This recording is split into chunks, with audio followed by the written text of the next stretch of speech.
Hey YouTube, today we're taking a look at the Super Mario 64 inspired question mark block.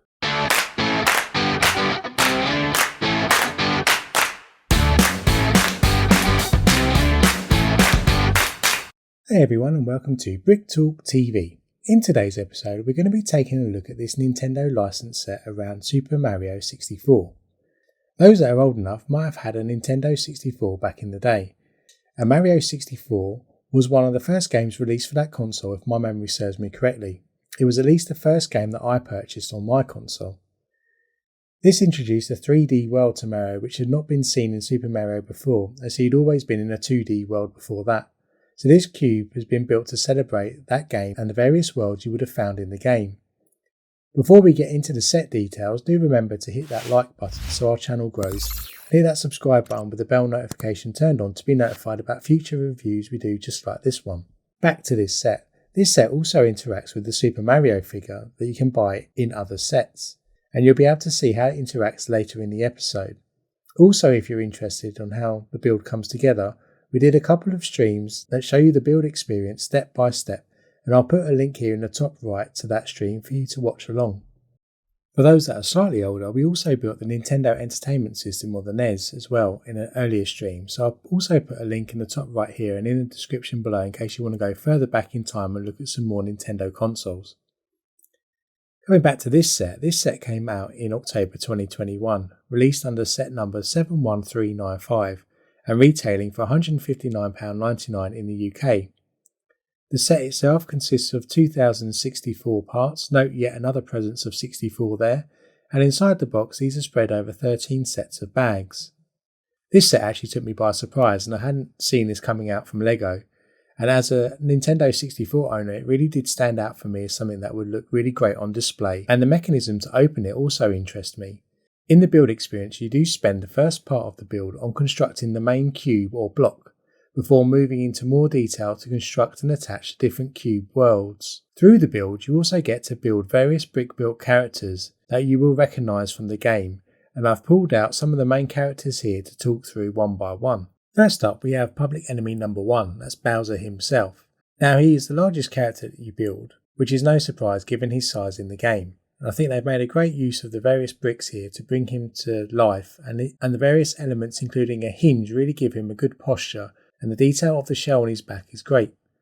You can see around the front here they've used a printed tile to give the impression of his eyebrows and eyes, and the addition of horns and red hair on top really make him recognisable. Next up, and at a much smaller scale but still I think very recognisable, is Yoshi. Within 6 bricks you build Yoshi, and he's very recognisable, not only due to the colours used but also his details with his nose, his tail and trainers. He is positioned in the set in Princess Peach's castle, and we'll see him later. Speaking of Princess Peach's, she's up next, and on our brick build characters, she is positioned in front of her castle. Again, I think with only using 5 bricks you can definitely tell that this is the princess, and they make great use of colours and the bricks here. And finally, setting the bar even higher in terms of piece count is a 3-piece interpretation of our hero Mario. You can see here that there is additional printed plate in the middle here to denote Mario's moustache, but with the colour combination and part choice he jumps out as Mario. He's also positioned in front of Peach's castle in the set. Looking at the cube here, you can see how vibrant it looks in its bright yellow and white colouring. It's a good size and feels secure and sturdy once built. The pattern repeats on all 4 sides, with the top being plain yellow and the bottom left open, and I'll show you what the bottom looks like later in this video. If you go round to the front, one side of the cube does actually hide Bowser in his compartment.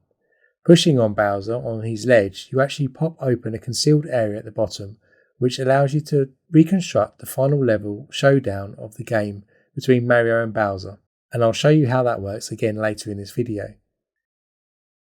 To open up the main cube compartment you need to push down on the top like this, and that rotates the top round to expose the various worlds that you have built, and they're all folded up into one area.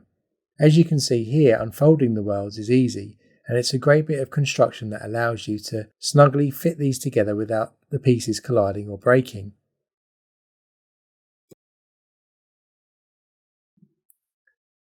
Here you can see 4 worlds that pop out. we have Bob-omb Battlefield, Snowman Land, Lethal Lava Land, and Princess Peach's Castle. You start the mini-world builds with Lethal Lava Land. Here you can see the various platforms that Mario can jump on. The grille tiles are used to depict fences that Mario would climb across, and there is a bridge near the printed eyeball, as well as a volcano that sits in the centre of this world. Towards the back you can see the star, which is the goal for this level, but that is being guarded by the big bully, which is like a big bomb with horns. Moving round to Bob-omb Battlefield, we have some cannons here firing bombs, along with various wooden walkways and bridges. We have a printed chain chomp here, which used to cause me no end of grief in the game itself, and as you work your way up the mound you get to meet King Bob-omb himself. Then over in Snowman Land you can see a snowing mounting scene that has been constructed with various ice features and a ropeway to climb up the mounting. There are also 2 brick-built penguins. Again, these caused me some angst as a teenager during the game, and they are very well depicted here. If we spin round to the rear you can also see a bit more detail of another penguin and various snowy slopes that could be used to slide down to descend from the mountain top. Then finally we ascend up to Princess Peach's Castle. This is the final level for us today. We have a nice use of a green telescope piece here at the front, which is used to create a tube, and there are a few trees, as well as a flying Koopa or Lakitu in a cloud. Then of course we have the brick-built Mario and Peaches at the front, which we saw earlier. The front of the castle does detach, which does allow us to see inside. Here you can see a few printed tiles to show paintings on walls, and it does have a printed tile for use with the Mario figure as I mentioned earlier, which is securely fastened to the front of the castle. So if we get Mario now and place him on the tile, we can see what happens.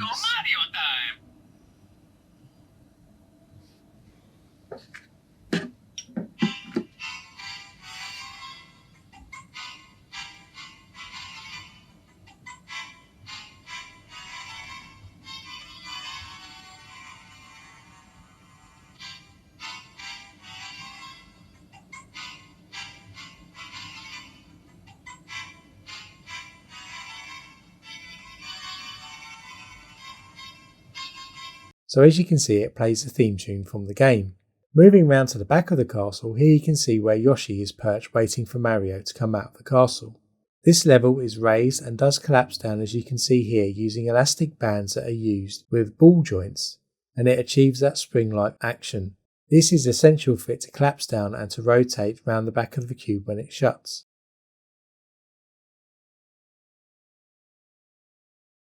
Then if you remember earlier in the video I told you about the secret ledge with Bowser.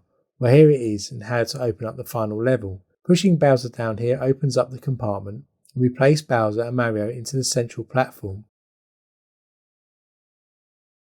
The central platform is connected with some cogs into the base, and as we rotate the cogs it appears that Mario is grabbing hold of Bowser's tail and spinning him round to throw him off the platform to win the game. If you flip the cube over you can actually see that the bottom is exposed, and if you look inside you can see what the worlds look like when they're collapsed down inside the box.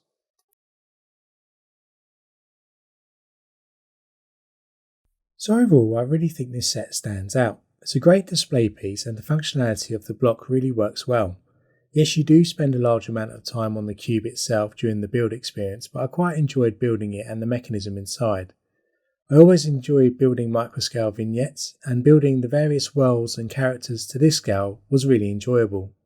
I probably would have liked more worlds or the ability to switch up some of the worlds, so who knows, perhaps they can release more in the future to change up your cube and customise it to your favourite worlds. I for one would love to be able to include Big Boo's Haunt as an example. LEGO has also seemed to jump from a NES inspired set to an N64 set, and as a NES or Super Nintendo fan I do hope we see something tied to that console in an up and coming Nintendo LEGO release. If you're a Mario fan and enjoyed Mario 64 back in the day, then this will be a great piece to build and to add to your display, as well as create a talking point for guests that visit your LEGO room. I hope that you enjoyed this video. If you did, hit that like button so the channel grows and more people see this video, and hit that subscribe button with the bell notification turned on to be notified about future reviews just like this one on the channel. And until next time, stay safe and I'll see you then.